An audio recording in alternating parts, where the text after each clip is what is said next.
Bienvenue dans votre journal de l'international et merci d'avoir choisi Tchad Info TV pour vous informer. Paul Kagame arrive en tête de l'élection présidentielle au Rwanda avec plus de 99% des voix selon les résultats provisoires. Détail à suivre dans cette édition. Il sera aussi question de la conférence internationale sur la migration organisée à Tripoli en Libye. Elle a réuni 28 pays et institutions. Le président Mahamat Idriss Déby Itno a pris part à cette conférence. 7 morts, dont 3 enfants en Nice en France, dans un incendie d'origine criminelle selon le procureur. L'incendie s'est déclaré dans un immeuble. C'est tout pour les titres que nous développerons dans un instant.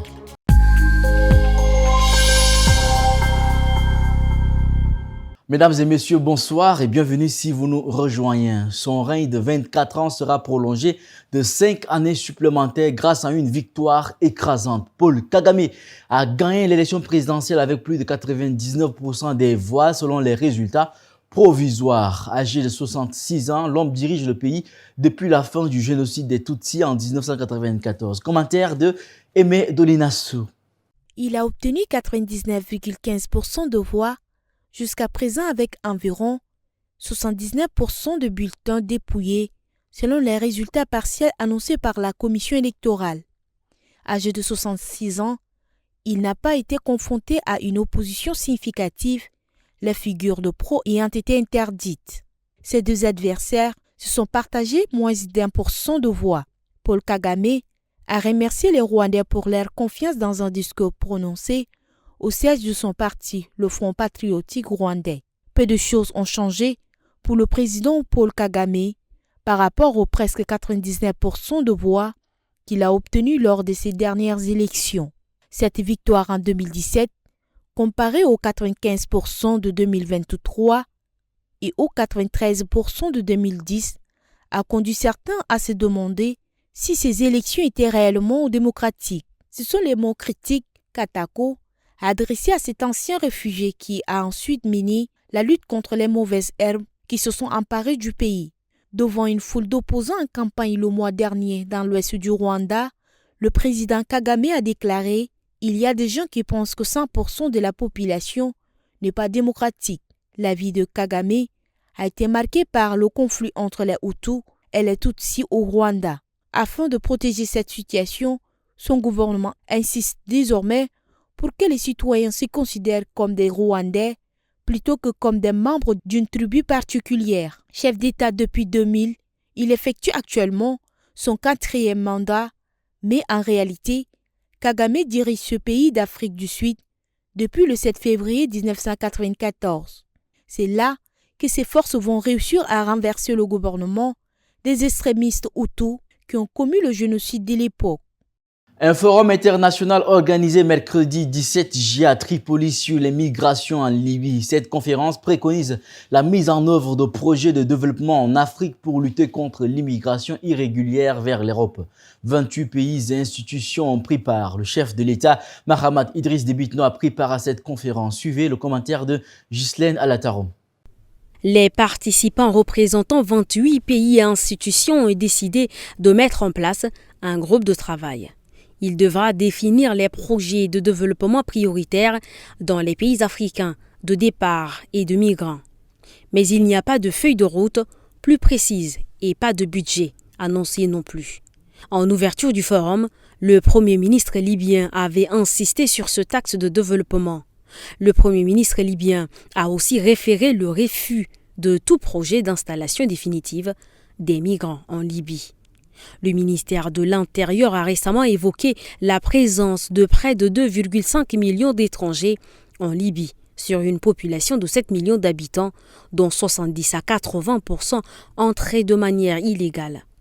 Présent également le président du Tchad, Mahamat Idriss Déby, avec lequel Tripoli a signé en marge du forum un accord pour le recensement des ressortissants tchadiens présents en Libye et pour des rapatriements volontaires. Selon les termes de l'accord, une aide logistique et financière sera accordée aux Tchadiens optant pour un retour volontaire dans leur pays. Ils suivront un programme d'accompagnement pour une réinsertion au Tchad. Enfin, un comité commun sera formé pour superviser l'application de l'accord. Selon le gouvernement libyen, la question de la sécurité de la frontière long de 1200 mètres entre les deux pays a été discutée lors de la réunion entre le président tchadien et le premier ministre libyen. Au moins 5 mouvements politico-militaires tchadiens comptant des milliers de combattants stationnent dans le sud de la Libye, à la frontière du Tchad. Leur présence est toujours une source d'inquiétude pour N'Djamena. 7 personnes, dont 3 enfants, ont trouvé la mort dans l'incendie de leur immeuble ce 18 juillet à Nice. Le feu, parti du 2e étage et s'étant propagé du 7e étage, est probablement d'origine criminelle selon le procureur. Commentaire de Nguena Ondoum Cynthia. Dans le quartier populaire des Moulins à Nice, la colère et l'inquiétude prévalaient aujourd'hui après la mort de cette personne dont l'incendie perçu par tous comme un nouveau palier dans les violences liées au trafic de drogue. Selon le procureur de Nice, les premiers résultats des investigations confortent totalement la piste criminelle envisagée rapidement après les faits. S'agissant des causes de l'incendie, il apparaîtrait sous réserve des conclusions définitives que 3 départs de feu étaient intervenus au 1er, 2e et 3e étage de l'immeuble. Cette pluralité de mises à feu ayant contribué à la propagation très rapide des flammes.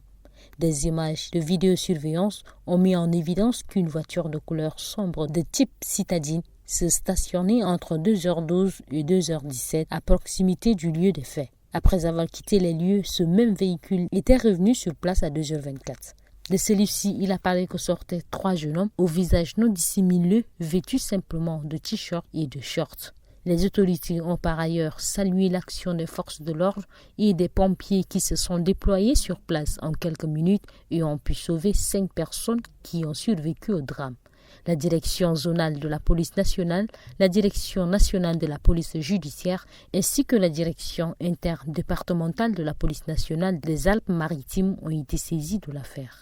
L'ancien parachutiste et citoyen américain Michael Travis Leak est condamné à 13 ans d'emprisonnement dans une colonie à régime strict en Russie. Selon l'accusation, il avait été placé en détention provisoire en juin 2023, accusé d'avoir organisé la vente de drogue à de jeunes gens. Rassem Mordim, Leila. Un tribunal russe à Moscou a condamné ce jeudi 18 juillet un Américain Michael Travis Leak à 13 ans de prison pour trafic de drogue dans un contexte de vive tension entre Moscou et Washington. Michael Travis Leak a été reconnu coupable de vente de stupéfiants et condamné à 13 ans d'emprisonnement dans une colonie de régime strict, a indiqué sur Telegram le service de presse des tribunaux moscovites. Cet ancien parachutiste et musicien américain, selon l'accusation, avait été placé en détention provisoire en juin 2023, accusé d'avoir organisé la vente de drogue à des jeunes gens. Selon la chaîne américaine CNN, Michael Travis Leak est un musicien et producteur de musique qui habitait en Russie depuis de nombreuses années. Sa lourde condamnation intervient alors que se déroule jeudi la 10e audience du procès du journaliste américain Evan Gershkovich à Ekaterinbourg, où il avait été arrêté fin mars 2023 en plein reportage pour espionnage, accusation que la Russie n'a jamais étayée.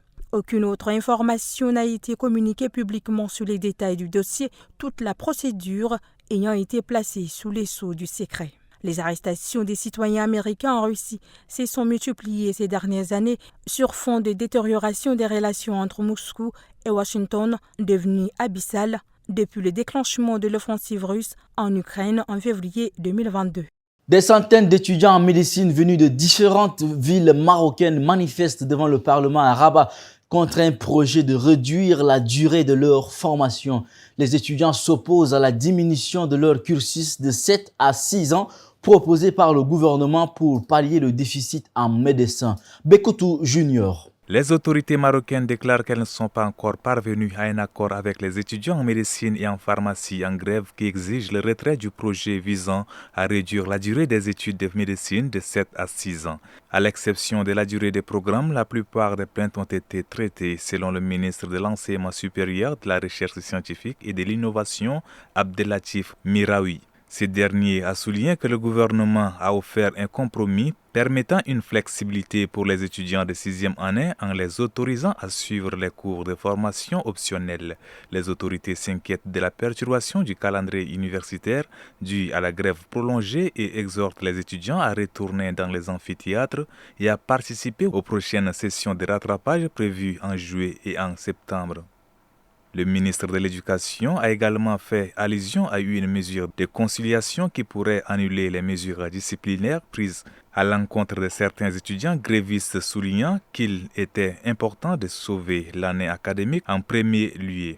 Les étudiants ont fait valoir qu'un programme académique réduit pourrait compromettre la qualité de leur formation médicale et avoir un impact sur leur préparation à la pratique future. Ils ont ajouté qu'un programme accéléré limiterait leur capacité à acquérir des compétences et des connaissances essentielles. De nouvelles manifestations à Nairobi avec une faible mobilisation. La police kenyane a utilisé mardi à Nairobi du gaz lacrymogène et des canons à eau contre des petits groupes de manifestants demandant la démission du président William Ruto. Les détails avec Ngena Ondum Sentia. Des manifestants issus de la génération Z, jeunes nés après 1997, ont lancé il y a un mois des manifestations pacifiques contre le projet de budget 2024-2025 du gouvernement, impopulaire car prévoyant des hausses d'impôts qui, selon les manifestants, frapperont de plein fouet des classes populaires qui subissent déjà une inflation élevée. Les manifestations ont tourné à l'émeute le 25 juin lorsque des manifestants ont pénétré dans l'enceinte du Parlement. La police avait alors tiré à balles réelles, faisant plusieurs dizaines de morts. Au lendemain de cette journée qui a viré au chaos, le président Ruto avait annoncé le retrait du projet de budget. La semaine dernière, il a également limogé la quasi-totalité de son gouvernement. Mais ces décisions ne suffisent pas pour des dizaines de manifestants qui se sont réunis à Nairobi avec le mot d'ordre « Ruto must go », c'est-à-dire « Ruto doit partir ». De nombreux policiers étaient présents mardi dans le centre-ville de la capitale, épicentre des précédentes mobilisations où des jeunes armés de gourdins montaient la garde devant leur commerce, a constaté un journaliste de l'AFP. La police a tiré des grenades lacrymogènes et aux canons à eau sur des petits groupes rassemblés dans le centre, les manifestants critiquant la force excessive utilisée contre eux. Des médias locaux ont rapporté avoir vu un corps à terre lors d'affrontements dans le quartier de Kitengela à Nairobi. Des rassemblements ont également eu lieu dans plusieurs autres villes de ce pays d'Afrique de l'Est, selon des médias locaux. Des centaines d'Israéliens ont demandé à leur Premier ministre d'agir pour sauver les otages détenus par le Hamas avant qu'il ne soit trop tard. C'était lors d'une manifestation à Tel Aviv que ces manifestants demandent à Benjamin Netanyahou de conclure un accord avec le Hamas pour la libération des otages détenus à Gaza. Yves Ismaël. Des centaines de participants ont aussi exigé que ce dernier s'explique à propos de la récente déclaration les concernant. Le Premier ministre aurait en effet déclaré lors d'un cabinet ministériel que les otages souffrent mais ne meurent pas. Selon des médias israéliens, le ministre de la Défense Yoav Gallant aurait déclaré dans des réunions à huis clos que si un accord sur les otages et le cessez-le-feu n'était pas conclu dans les 2 prochaines semaines, le sort des personnes enlevées serait scellé. Nous demandons au Premier ministre de sceller cet accord. Le ministre de la Défense et tous les services de sécurité nous disent que c'est le bon moment pour conclure cet accord.